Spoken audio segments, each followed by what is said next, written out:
Bonjour à toutes et à tous, bienvenue dans ce nouveau tutoriel. Aujourd'hui, je vais vous montrer comment réaliser une carte Z.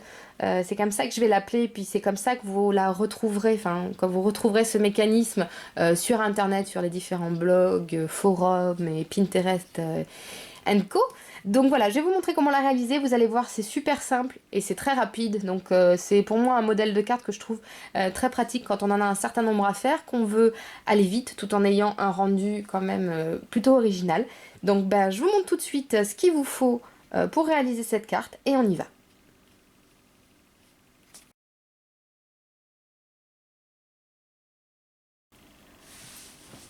Voilà, donc maintenant que vous avez tous les éléments découpés pour réaliser la carte, vous vous munissez du plus grand rectangle qui va donc être la base de votre carte et vous allez venir la plier à 6,5 cm du bord gauche et à 13 cm. Donc en fait l'idée c'est d'avoir un panneau de 13 cm à gauche et un panneau de 14 cm à droite, et donc celui de gauche vous le pliez en son milieu.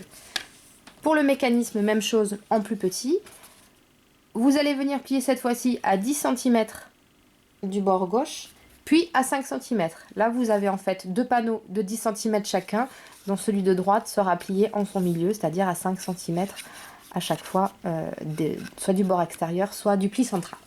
Donc bah, maintenant, ça va être tout simple. Il va s'agir de venir coller nos petits papiers à motifs sur les différents éléments de la carte. Donc, à vos tubes de colle, c'est parti.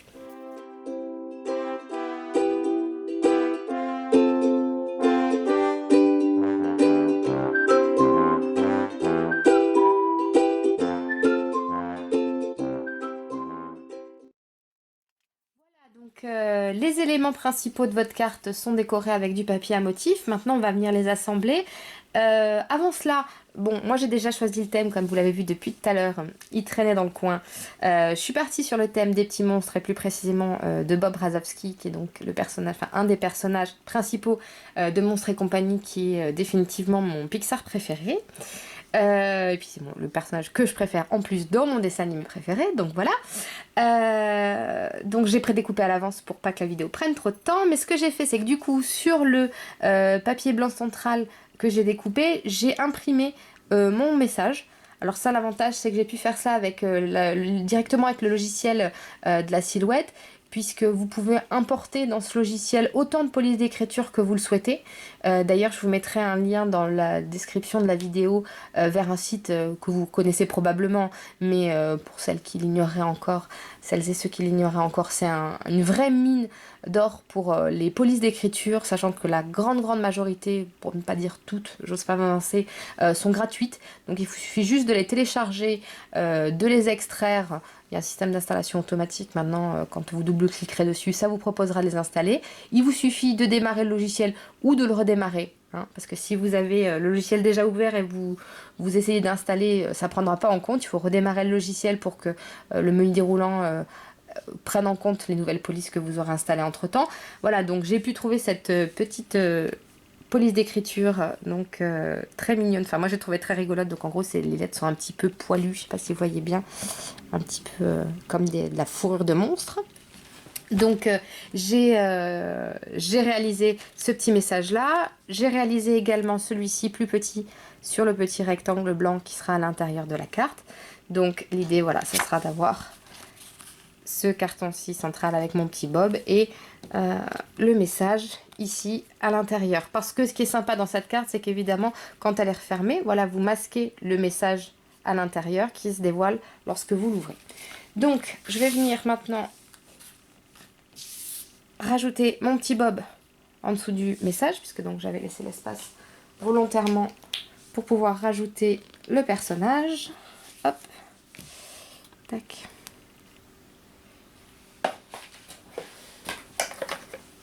Est-ce que j'ai mis... Ah, le temps que ceci sèche, donc je vais venir coller le petit message. Hop. Donc moi je vous conseille évidemment de faire ça en premier avant d'assembler votre carte, parce que c'est quand même plus facile à faire. Hop, donc je mets mon petit message ici. Voilà. Et donc maintenant, voilà, colle un petit peu bavé. Voilà, mieux. Tac.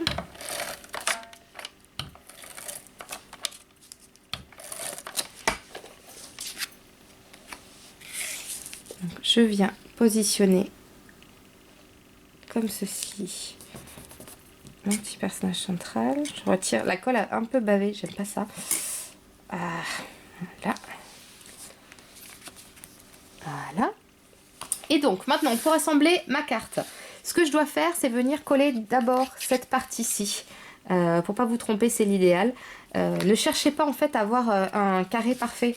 En fait ici, c'est pas l'idée. Il faut d'abord venir coller ici cette partie et après vous viendrez coller celle de gauche. Ça vous permettra d'avoir un mécanisme qui tient bien et qui se positionne mieux. Donc hop, je viens en coller cette partie-ci.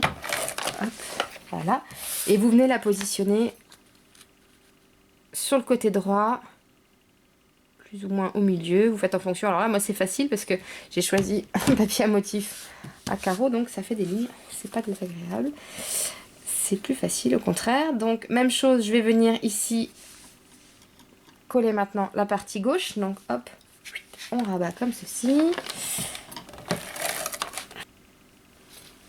Alors, vous en collez donc la partie de la carte qui va venir se rabattre. Et ce que vous faites, c'est que vous repliez ici pour être sûr de coller au bon endroit.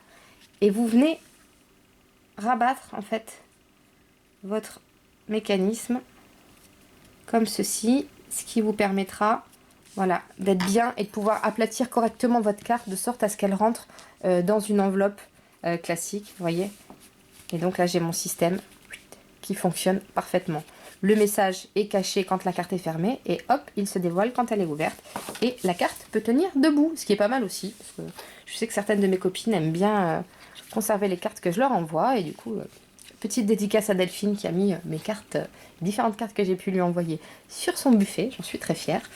Donc voilà.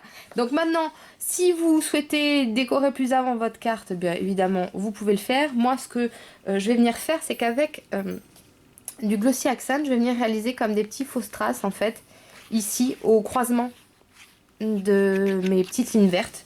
Alors pourquoi au Glossy Accent? Parce que ça va être rapide, ça va être facile et surtout ça va me coûter beaucoup moins cher que s'il fallait que je sacrifie une planche entière de strass pour décorer autant que je le souhaite. Puis c'est surtout que je peux les positionner facilement. Bon, les strass aussi, mais je ne vous apprends rien. Les strass en général coûtent assez cher. Donc voilà, je viens positionner, hop. Je fais une boule, hein, tout simplement. J'appuie suffisamment pour que ça fasse une boule. Hop. Voilà, je les place en quinconce. Parce que je trouve que sinon, cette partie-là de la carte est un peu moins habillée. Hop. Et hop. Et ce que je viens faire, je me saisis de petites paillettes.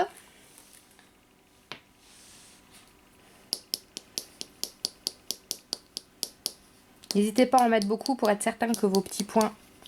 vous pouvez le faire aussi avec de la colle. Hein. Moi, je le fais avec le Glossy Accent, là, mais vous pouvez aussi le faire avec de la colle. Si vous avez de la colle liquide qui est suffisamment malléable, c'est-à-dire qui bave pas trop, qui est assez épaisse pour pouvoir faire des ronds sans s'étaler lamentablement sur les bords, vous pouvez le faire aussi avec de la colle.